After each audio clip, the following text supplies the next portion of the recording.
Hi friends, ಇವತ್ತು ನಾನು ಸೋರೆಕಾಯಿ ಪಪ್ಪು ಸಾಂಬಾರು ಮಾಡೋದು ಹೇಗೆ ಅಂತ ನಾನು ತೋರಿಸ್ಕೊಡ್ತಾ ಇದ್ದೀನಿ. ಬನ್ನಿ ಎಲ್ಲರೂ ನೋಡೋಣ. ಎಷ್ಟು ಚೆನ್ನಾಗಿರುತ್ತೆ ಅಂತಂದರೆ ಅಷ್ಟು ಚೆನ್ನಾಗಿರುತ್ತೆ.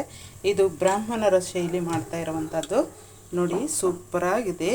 ಈ ರೀತಿ ಎಲ್ಲರೂ ಮಾಡಿ ತಿಂತೀರಾ ಅಂತ ಅಂದ್ಕೊಳ್ತೀನಿ. ಬನ್ನಿ ಹಾಗಾದರೆ ನೋಡೋಣ ಹೇಗೆ ಅಂತ ಮಾಡೋದು. ಹಾಯ್ ಫ್ರೆಂಡ್ಸ್, ಶಾಂತ ಸ್ಟಾರ್ ಚಾನಲ್ಗೆ ಸ್ವಾಗತ. ಇವತ್ತು ಸೀಮೆ ಬದನೆಕಾಯಿ ಪಪ್ಪು ಮಾಡೋದು ಹೇಗೆ ಅಂತ ತೋರಿಸ್ಕೊಡ್ತಾ ಇದ್ದೀನಿ. ಇದು ಬ್ರಾಹ್ಮಣರು ಮಾಡುವಂತಹ ಸಾಂಬಾರು ಫ್ರೆಂಡ್ಸ್. ತುಂಬಾ ಟೇಸ್ಟಾಗಿರುತ್ತೆ. ಎಲ್ಲರೂ ಟ್ರೈ ಮಾಡಿ ಒಂದು ಸಲ. ನಾನು ಇದಕ್ಕಾಗಲೇ ಒಂದು 3ನೇ ವಿಡಿಯೋ ಪಪ್ಪು ಮಾಡೋದು ಅಂತ ತೋರಿಸ್ಕೊಟ್ಟಿದ್ದೀನಿ. ಆವಾಗ ಅದರಲ್ಲಿ ಆಗಿಂದಾಗೆ ಮಸಾಲೆ ಪುಡಿ ಹೇಗೆ ತಯಾರು ಮಾಡ್ಕೋಬೇಕು ಅಂತ ತೋರಿಸ್ಕೊಟ್ಟಿದ್ದೀನಿ. ಆವಾಗ ಮಿಕ್ಕಿರುವಂತಹ ಮಸಾಲೆ ಪುಡಿನ ನಾನು ಇವತ್ತು ಈ ಪಪ್ಪು ಸಾಂಬಾರಿಗೆ ನಾನು ಸೇರಿಸ್ತಾ ಇದ್ದೀನಿ. 4 ಸ್ಪೂನ್ ಆಗಿತ್ತು, 2 ಸ್ಪೂನ್ ಆವತ್ತು ಹಾಕಿದ್ದೆ ಪಪ್ಪುಗೆ. ಈಗ ಇನ್ನೊಂದು 2 ಸ್ಪೂನ್ ಇದೆ, ಅದನ್ನು ಈಗ ನಾನು ಉಪಯೋಗಿಸ್ತಾ ಇದ್ದೀನಿ. ನೀವು ಪುಡಿ ಮಾಡ್ಕೋಬೇಕಾದ್ರೆ ಪಪ್ಪು ಸಾಂಬಾರು ಪುಡಿ ಆಗಿಂದಾಗೆ ಮಾಡೋದು ಅಂತ ಇದೆ, ಅದರಲ್ಲಿ ನೋಡ್ಕೊಳ್ಳಿ.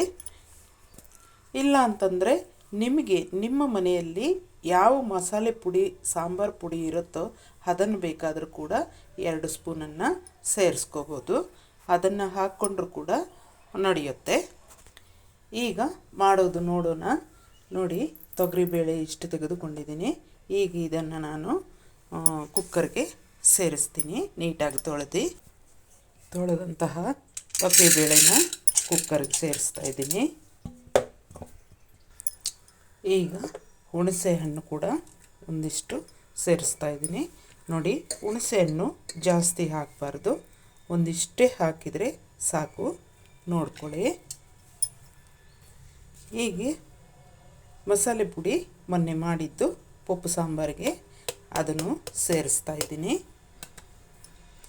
ಈಗ ಬದನೆಕಾಯಿ 2 ಕಟ್ ಮಾಡಿ ಸೇರಿಸೋಣ. 2 ಬದನೆಕಾಯಿ ಹಾಕಿದರೆ ಸಾಕು. ಈಗ 5 ಟೊಮೆಟೊ ಸೇರಿಸ್ತಾ ಇದ್ದೀನಿ ಕಟ್ ಮಾಡಿ.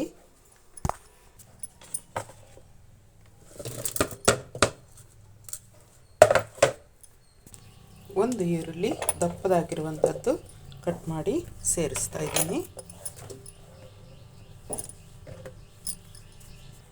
ಈಗ ಸೀಮೆ ಬದನೆಕಾಯಿನ ಕಟ್ ಮಾಡ್ಕೊಳ್ಳೋಣ. ಸೀಮೆ ಬದನೆಕಾಯಿಗೆ ಈ ರೀತಿ ಸಿಪ್ಪೆ ತೆಗೆದುಬಿಡಬೇಕು ಫ್ರೆಂಡ್ಸ್. ಸಿಪ್ಪೆ ತೆಗೆದುಬಿಟ್ಟು ಮತ್ತೆ ನಾವು ಕಟ್ ಮಾಡ್ಕೋಬೇಕಾಗತ್ತೆ ಸಣ್ಣದಾಗಿ. ಈ ರೀತಿ ಎಲ್ಲ ಸಣ್ಣದಾಗಿ ನೋಡಿ ಈಗ ಕಟ್ ಮಾಡ್ಕೋಬೇಕು. ಎಲ್ಲನೂ ಸೇರಿಸೋಣ. ಇನ್ನೊಂದು ಅದೇ ರೀತಿ ಕಟ್ ಮಾಡಿಕೊಂಡು ಈಗ ಮನೆಯಲ್ಲಿ ಮಾಡಿರುವಂತಹ ಖಾರದ ಪುಡಿ 2 ಸ್ಪೂನು ಸೇರಿಸೋಣ. ಅಚ್ಚ ಖಾರದ ಪುಡಿ ಇದು.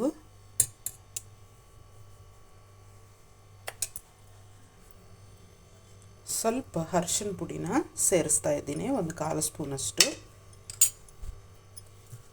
ನೋಡಿ, ಈ ದಪ್ಪದಾದಂತಹ ಒಂದು ಚೆಂಬು ನೀರನ್ನು ಸೇರಿಸ್ತಾ ಇದ್ದೀನಿ.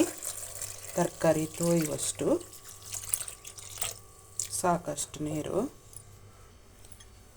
ಕಲ್ಲುಪ್ಪನ್ನು ಸೇರಿಸ್ತಾ ಇದ್ದೀನಿ ಇವಾಗ, ಎಷ್ಟು ಬೇಕೋ ಅಷ್ಟು. ಈಗ ಲಿಡ್ಡನ್ನು ಕ್ಲೋಸ್ ಮಾಡೋಣ. ಲಿಡ್ಡನ್ನು ಕ್ಲೋಸ್ ಮಾಡಿ ಒಂದು 3 ವಿಜಲ್ ಕೂಗಿಸ್ಕೊಂಬಿಡೋಣ. 3 ವಿಜಲ್ ಬಂದರೆ ಸಾಕು. ಈಗ ನಾವು ಕುಕ್ಕರನ್ನು ಬಿಚ್ಚಿ ನೋಡೋಣ. 3 ವಿಜಲ್ ಕೂಗಿಸಿ 15 ನಿಮಿಷ ಆಯಿತು. ಚೆನ್ನಾಗಿ ಬೆಂದಿದೆ. ಈಗ ನೀರನ್ನೆಲ್ಲ ನಾವು ಒಂದು ಪಾತ್ರೆಗೆ ತೆಗೆದುಕೊಂಡ್ಬಿಡೋಣ. ಕುಕ್ಕರಲ್ಲಿರುವಂಥ ನೀರು, ಮಸಾಲೆ ನೀರೆಲ್ಲ ಒಂದು ಪಾತ್ರೆಗೆ ಬಗ್ಸಿದ್ದೀನಿ. ಮತ್ತು ನೋಡಿ, ಸೀಮೆ ಬದನೆಕಾಯಿನ ಒಂದು ಪ್ಲೇಟ್ಗೆ ತೆಗೆದುಕೊಂಡಿದ್ದೀನಿ. ಇನ್ನೂ ಒಂದು 1/4 ಭಾಗ ಇರುತ್ತೆ. ಈಗ ಇದನ್ನು ನಾವು ಸೌಟಿಂದ ಆಗಲಿ ಇಲ್ಲಾಂದರೆ ಮಸಿಯೋ ಕಡ್ಡಿಯಿಂದ ಆಗಲಿ ಮಸೆದು ಬಿಡೋಣ. ಆಯಿತು, ಮಸದಿತ್ತು.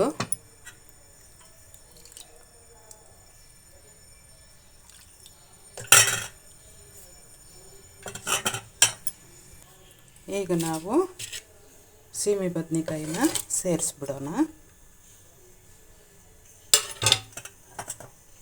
ಮಸಿದಾದ್ಮೇಲೆ ಸೇರಿಸ್ಕೋಬೇಕು. ಈಗ ಒಂದು ಪಾತ್ರೆನ ಇಟ್ಕೊಂಡು ಅದರ ಮೇಲೆ ಸ್ಟವ್ ಮೇಲೆ ಸ್ವಲ್ಪ ಆಯಿಲನ್ನು ಸೇರಿಸ್ಕೊಳ್ಳೋಣ. ಒಂದು 2-3 ಸ್ಪೂನಷ್ಟು ಆಯಿಲನ್ನು ಸೇರಿಸ್ತಾ ಇದ್ದೀನಿ. ಅದರ ಜೊತೆಗೆ ಸಾಸಿವೆ ಸೇರಿಸ್ತಾ ಇದ್ದೀನಿ. ಅದರ ಜೊತೆಗೆ ಚಿಕ್ಕದಾದಂತಹ ಒಂದು ಈರುಳ್ಳಿ ಸೇರಿಸ್ತಾ ಇದ್ದೀನಿ. ಮತ್ತು ಸ್ವಲ್ಪ ಹಸಿ ಕರಿಬೇವನ್ನು ಸೇರಿಸ್ತಾ ಇದ್ದೀನಿ. ಇಷ್ಟು ಫ್ರೈ ಆಗಲಿ ಚೆನ್ನಾಗಿ. ಒಗ್ಗರಣೆ ಫ್ರೈ ಆಗಿದೆ. ಈಗ ಸಾಂಬಾರನ್ನು ನಾವು ಪಾತ್ರೆಗೆ ಸೇರಿಸೋಣ. ಈ ಪಪ್ಪು ತಿಂತಾ ಇದ್ದರೆ ನಿಜವಾಗ್ಲೂ ಏನು ರುಚಿ ಅಂತೀರಾ ಫ್ರೆಂಡ್ಸ್, ತುಂಬಾ ರುಚಿಯಾಗಿರುತ್ತೆ. ಮಾಡಿ ನೋಡಿ ಒಂದು ಸಲ. ಸಾಂಬಾರೆಲ್ಲ ಅದರ ಜೊತೆಗೆ ಸೇರಿಸಿದ್ದೀನಿ. ಮತ್ತು ಈ ನೀರನ್ನು ನಾನು ಕುಕ್ಕರ್ಗೆ ಸ್ವಲ್ಪ ಸೇರಿಸಿ ಎಲ್ಲನೂ ಕೂಡ ನೀಟಾಗಿ ಸೇರಿಸ್ತಾ ಇದ್ದೀನಿ.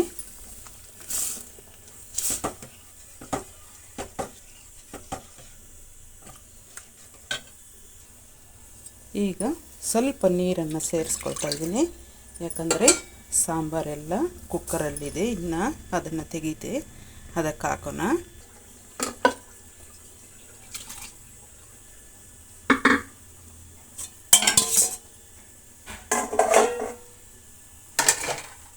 ಈಗ ಆ ಸಾಂಬಾರು ಜೊತೆಗೆ ನೋಡಿ ಇಷ್ಟು ಬೆಲ್ಲ ಸೇರಿಸ್ತಾ ಇದ್ದೀನಿ.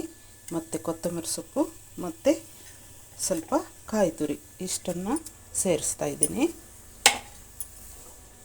ಈಗ ಒಂದು ಕುದಿ ಚೆನ್ನಾಗಿ ಕುದಿಯೋ ತನಕ ಕುದಿಸೋಣ. ತಳ ಹತ್ತದಿರ ನೋಡ್ಕೋಬೇಕಾಗತ್ತೆ. ಸಾಂಬಾರು ತಳ ಹತ್ತೋ ಸಾಧ್ಯತೆ ಇರುತ್ತೆ. ಇವಾಗ ತಳ ಹತ್ತದಿರ ಕಲಿಸ್ತಾ ಇರಬೇಕು.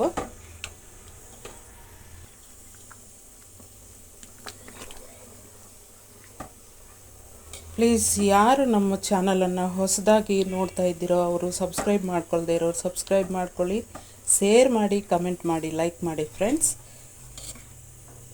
ಈ ಸೀಮೆ ಬದನೆಕಾಯಿ ಪಪ್ಪು ಚಪಾತಿಗೆ, ಅನ್ನಕ್ಕೆ, ರೊಟ್ಟಿಗೆ, ಮುದ್ದೆಗೆ ಬಹಳ ಚೆನ್ನಾಗಿರುತ್ತೆ ಫ್ರೆಂಡ್ಸ್.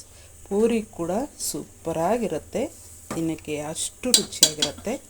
ನೋಡಿ ಏನು ಚೆನ್ನಾಗಿ ಮಾಡ್ಕೊಂಡು ತಿಂತಾರೆ ಅಂತಂದರೆ ಅಷ್ಟು ಚೆನ್ನಾಗಿ ಮಾಡ್ಕೊಂಡು ತಿಂತಾರೆ ಬ್ರಾಹ್ಮಣರು. ನೋಡಿ ನಾವು ಸೀಮೆ ಬದನೆಕಾಯಿ ತಂದರೆ ಏನೋ ಒಂದು ರೀತಿ ಮಾಡ್ಕೊಳ್ತಾ ಇದ್ದು, ಈಗ ಅವ್ರು ಮಾಡೋ ರೀತಿ ನಾವು ಒಂದು ಸಲ ಟ್ರೈ ಮಾಡಿ ತಿಂದರೆ ನಿಜವಾಗ್ಲೂ ಅದೇ ರೀತಿ ಎಷ್ಟು ಸಿಂಪಲ್ ಆಗಿದೆ, ಮಾಡೋಕ್ಕೂ ತಿನ್ನೋಕ್ಕೂ ಅಷ್ಟು ಬೇಗನೆ ಕೂಡ ಆಗುತ್ತೆ. ಆಯಿತು, ಸಾಂಬಾರು ಸ್ಟವನ್ನು ಆಫ್ ಮಾಡ್ತಾಯಿದ್ದೀನಿ.